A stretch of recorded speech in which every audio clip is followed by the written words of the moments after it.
audiobook keluaran Audiotune dengan pengisi suara Sin, karya Casanova. Menikahi majikan ibu, episode 164. Pengakuan sang pengasuh.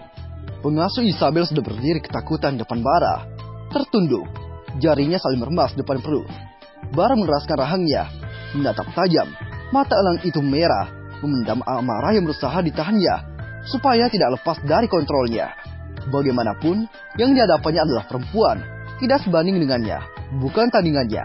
Berhasil menyakiti perempuan, menang pun hanya akan menjadi abu.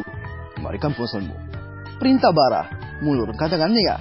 Sebenarnya dia tidak berhak mengutak-atik barang pribadi orang lain, termasuk milik pekerja sekalipun. Namun, dia tidak bisa berbuat apa-apa. Kecurigaan Bara mengarah pada perempuan yang terlihat lugu, dengan mata muli berkaca-kaca di hadapannya. "Maaf, Pak. Apa salah saya?" tanya sang pengasuh memberanikan diri. "Masalah penculikan Ica beberapa waktu lalu. Aku belum buat perhitungan denganmu." Bara muka suara, berat dan mengerikan. "Maaf, Pak. Saya serius tidak tahu menahu. Saya lalai. Saya minta maaf untuk itu," jawab sang pengasuh. Bara yang belum memulai apapun tentu saja tidak mau mendengar begitu saja. "Kembalikan ponselmu," pinta Bara dengan nada lebih keras dan tegas. "Kembalikan!" Bara berteriak kencang. Setelah menunggu sekian lama, sang pengasuh tetap bergeming. Suaranya menggelegar, memantul di empat sisi ruangan kerjanya. Yakin, suaranya akan terdengar sampai keluar. Dengan ketakutan yang tercetak nyata di wajahnya, sang pengasuh berjalan dekat. Tangannya gemetar, mengeluarkan gawi putih dari saku celana panjangnya. Kedua bahunya naik ke atas, terlihat ketakutan saat meletakkan ponsel di atas meja. "Ini, Pak," ucapnya pasrah. "Maaf," ucap Bara datar. Tanpa permisi, langsung ngacak-acak ponsel itu. Yang pertama dibongkarnya adalah galeri, mencari tempat penyimpanan foto yang mungkin saja masih disimpan foto istrinya. Entah kenapa, insting Bara begitu kuat kalau sang pengasuh adalah pengkhianat keluarganya. Puas membongkar galeri, tanpa ada jejak foto Bella maupun Isabel, Bara kembali membongkar chat WhatsApp, mencari percakapan atau nomor yang mencurigakan. Tapi lagi-lagi nihil. Semuanya bersih dan aman, beralih kontak. Dari A sampai Z, tidak ditemukan nama janggal yang mencurigakan. Bara sudah akan mengembalikan ponsel itu ke miliknya.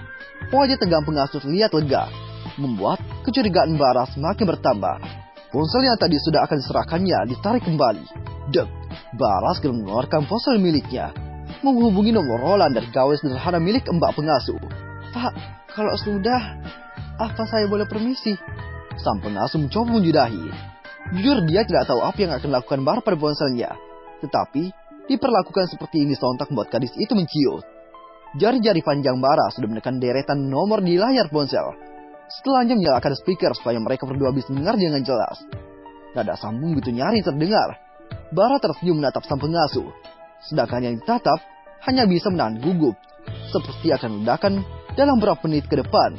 "Halo Mbak, ada berita apa?" Tiba-tiba terdengar suara bariton Roland dari ujung panggilan. Berat seperti biasa. Terkejut, tentu saja Bara tersentak meskipun sudah menduga. "Mbak, ada penghubungiku," tanya Roland dari seberang. Bara segera meloreskan kalimat di secari kertas putih, meminta pengasuh Isabel itu menjawab sesuai permintaannya. "Minta bertemu sekarang juga." Ragu, tetapi gadis itu tidak bisa mengelak. Tatapan Bara begitu mengerikan sekaligus mematikan. Maaf, Pak. Apa kita bisa bertemu?"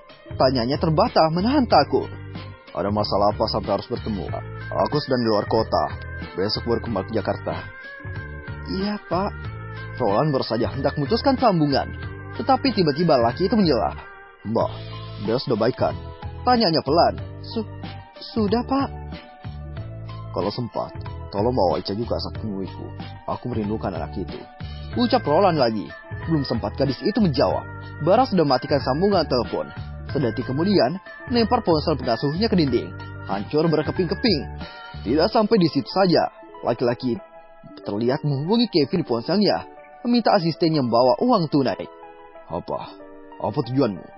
tanya Bara, memilih menjatuhkan bokongnya di kursi hitam.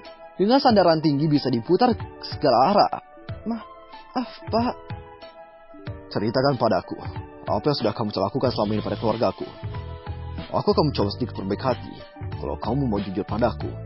Bara menatap lekat dengan jari mengetuk perlahan di atas meja jati berurat yakni Vernis mengkilar. Duduk, ceritakan semuanya. Aku tidak mau ada yang terlewatkan sedikit pun. Maaf, Pak. Aku minta bercerita, bukan minta maaf. Tegas Bara. Duduk, perintah Bara. Laki-laki dengan garis wajah tegas itu sedang menunggu. Cepat katakan. Tangan itu sudah mengepal, memukul meja kerjanya dengan keras. Maaf, Pak. Awalnya saya bekerja pada Ibu Risa. Diminta laporkan semua kegiatan Bapak dan Non Ica kalau di kamar.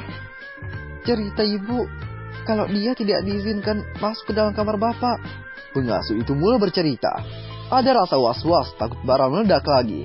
Selama 2 tahun tinggal di atap yang sama, tentu dia tahu seberapa temperamen sang majikan.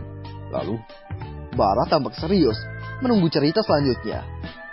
Pernah juga diminta mencuri ponsel Bapak sambil membawa Non Ica ke kamar Bapak. Wajah pengasuh tampak ketakutan, tetapi berusaha menguatkan hati dan berterus terang. Bagaimana bisa saya sampai tidak tahu? Tanya Bara heran. Bapak sedang di kamar mandi. Lalu apa lagi? Todong Bara. Belakangan ini tiba-tiba Ibu Risa menghubungi saya lagi melalui ponsel Pak Roland. Katanya Ibu di penjara dan minta saya melapor semuanya ke Pak Roland. Ibu Risa cerita kalau dia dan Pak Roland adalah orang tua kandung Non Ica. Kurang ajar. Selama ini mereka bersengkongkol menggebuiku. Tangan laki-laki itu kembali terkepal. Maafkan saya, Pak, ucap pengasuh dengan wajah ketakutan. Menunduk merembas tangannya di atas pangkuan. Apalagi yang tidak saya ketahui. Yang menculik Non Ica itu sebenarnya Pak Roland. Waktu itu hanya untuk mengambil sampel darah dan Pak Roland ingin bertemu langsung dengan Non Ica. Hening, sang pengasuh beranikan diri mengangkat pandangannya. Saya diminta mengajak Non Ica bermain di halaman depan. Jadi mudah untuk melakukan aksinya. Sebelumnya orangnya Pak Roland sudah mengawasi rumah ini dan rumah Surabaya. Bara mijat pelipisnya. Tidak menyangka kalau selama ini dia kecolongan. Dikhianati orang-orang terdekatnya. Sebelum penculikan, saya sempat mancing Ibu Bella mengenai laki-laki yang sering mengawasi rumah. Tapi saat itu Ibu mengatakan kalau saya terlalu banyak nonton sinetron. Dari situ, saya berani mengiyakan rencana Pak Roland yang minta bertemu Ica. Saat itu, Ibu Bella tidak mencurigai apapun. Ya Tuhan, Bella, kalau sampai terjadi sesuatu padamu dan Ica, aku harus bagaimana?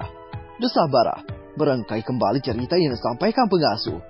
Bunyi ketukan di pintu ruang kerja mengalihkan perhatian keduanya. Kalau kamu mau dengar audiobook lebih banyak dan gratis, segera download AudioTune.